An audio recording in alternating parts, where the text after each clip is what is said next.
কাহিনী একটা ঘটিয়ে দেই। আজকে রাতের অন্ধকারে এই আন্দোলনকারীর উপর কোথা থেকে কারা গুলি করে? ছাত্রলীগ গুলি করে নাই।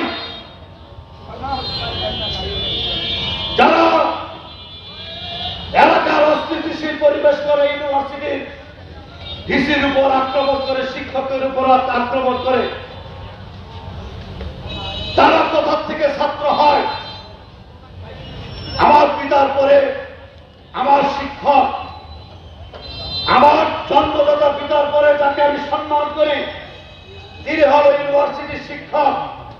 আর যারা শিক্ষকের উপরে হাত তুলতে পারে তারা কোনোদিন বাংলাদেশের মঙ্গল চায় না।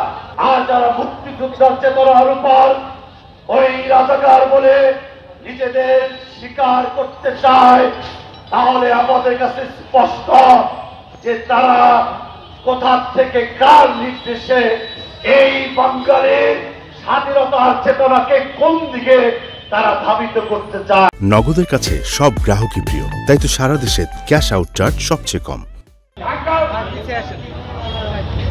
বিশ্ববিদ্যালয় যে জায়গা থেকে মুক্তিযুদ্ধের নেতৃত্ব দেওয়া হয়েছিল, সেই বিশ্ববিদ্যালয়কে ওরা পবিত্র করেছে।